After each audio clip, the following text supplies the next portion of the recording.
первая главная задача моя в сцене – это гласить приветствие от председателя правительства Российской Федерации Владимира Владимировича Путина. Приветствую участников и гостей 4-й ассамблеи фонда «Русский мир». Отрадно, что фонд обретает все больше заинтересованных сторонников, а его инициатива встречает живой отклик и в нашей стране, и далеко за ее пределами. Свидетельство тому нынешний Московский форум, объединивший людей из разных государств, представителей науки, образования, деловых кругов, политиков, общественных и религиозных деятелей. Ваши усилия служат продвижению русского языка в мире, помогают реализовать востребованные просветительские и культурные проекты. И, конечно, работа фонда направлена на укрепление духа доверия, партнерства, на развитие многогранной связи с соотечественниками, со всеми, кто испытывает к России добрые, искренние чувства. Желаю дальнейших успехов, всего самого доброго. Владимир Путин.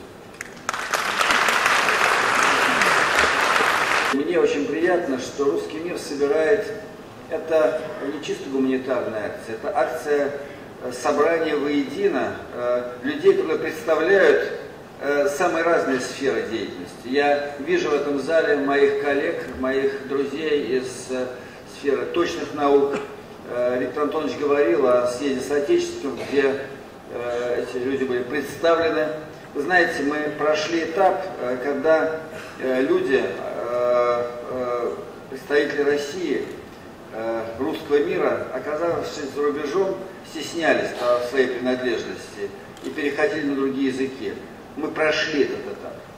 Сегодня среди нас есть в мире ассоциация ученых, которые говорят по-русски, которые хотят говорить по-русски, которые поставили своей задачей проводить конференции, в которых они друг с другом говорили бы по-русски, независимо от того, где они работают. В Австралии, в Соединенных Штатах, в Японии. Я думаю, что это один из главных результатов деятельности русского мира, понимаемая, может быть, даже шире, чем только нашего фонда. Но фонд – это тот катализатор, тот инструмент, который очень сильно двигает вперед эти проекты. И я уверен, что это только начало. Спасибо.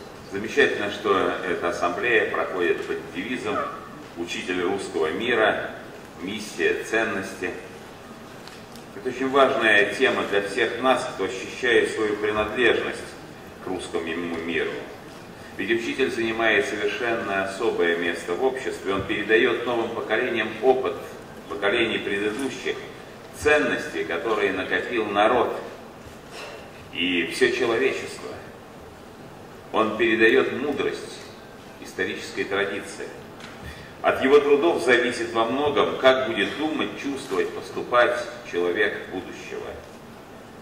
Это значит, что от него действительно, от учителя, во многом зависит развитие человеческого общества. Необходимо четко обозначить роль православной церкви и русской православной традиции в русском мире.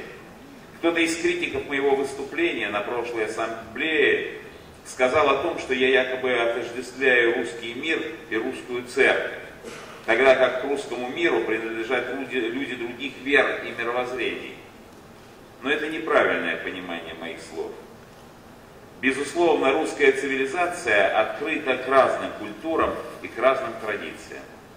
Однако бесспорно и то, что русская церковь наиболее активно участвовала в закладке русского мира и его развития.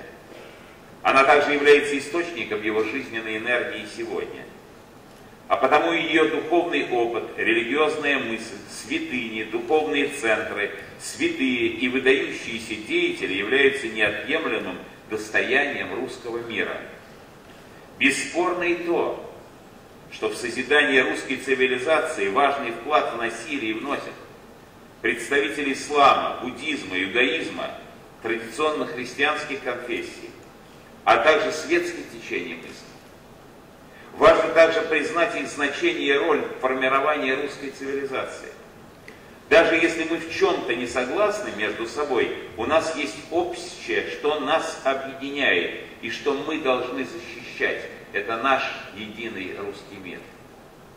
Русский мир должен быть не столько воспоминанием о прошлом, сколько деятельным началом для построения лучшего будущего наших стран и народов, живущих в мире с собой и с остальным миром.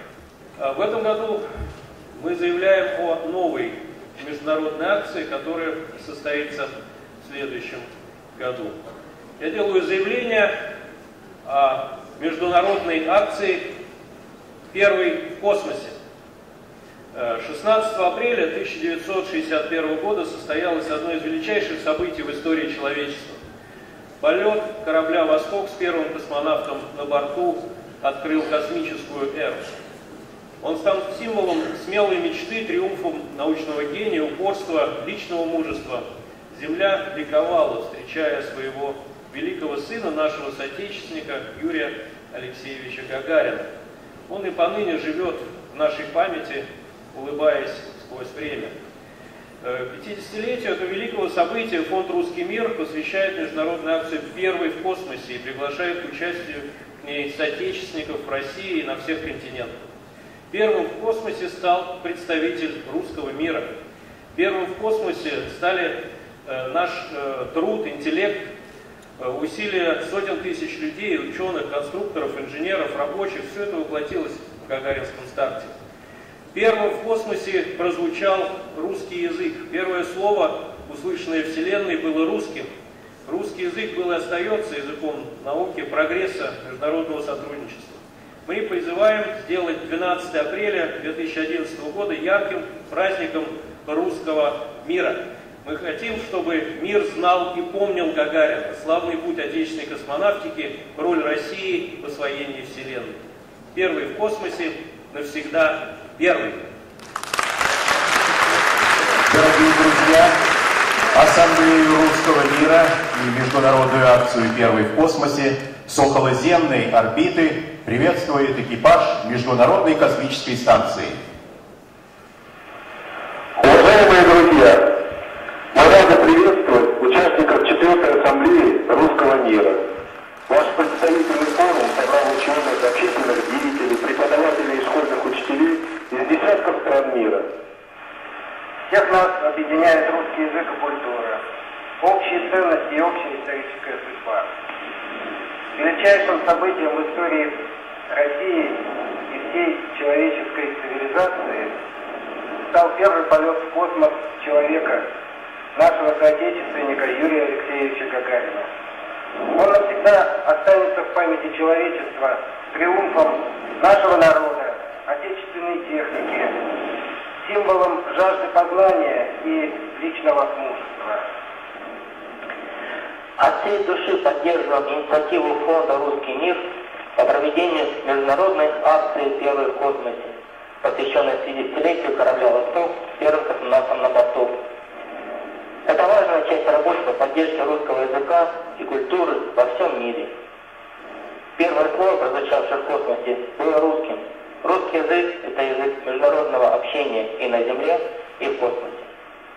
Уверены, что участники Ассамблеи смогут найти интересные, яркие формы для популяризации образа Юрия Гагарина, достижения отечественной космонавтики и значения русского языка в истории космических свершений. Успехов вам и творческих достижений, уважаемые друзья! Никита Сергеевич, можно краткий комментарий, ваше мнение по поводу того, какую часть в русском мире занимает Кавказ? Кавказ в русском мире это как крупнейший бриллиант в короне. Я считаю, что Кавказ это как бы определенная граница русского мира. И оплот русского мира, и форпост русского мира. Поэтому я считаю, что понимание Кавказа, истинное понимание Кавказа, это залог мира, и не только в России. Но для этого нужно его понимать, а не пользоваться, так сказать, клише, которые связаны с представлением о Кавказе как о, так сказать, такой экзотической земле. Это очень мощный регион с огромным количеством народов, культур, с разными вероисповеданиями, с потрясающей традицией. Поэтому легкомысленное желание в свое время, так сказать, прийти на Кавказ с большим количеством вооружений и решить вопрос, мы видим, чем это кончилось. Потому что не понимать психологию Кавказа и психологию мальчика, который с 3 лет носит кинжал на поясе и гордится этим, это значит быть абсолютно лишенным того представления о русском мире, которое должно быть. Поэтому Кавказ — это невероятно важная часть русского мира, вне зависимости от того, так сказать, на каком языке говорят.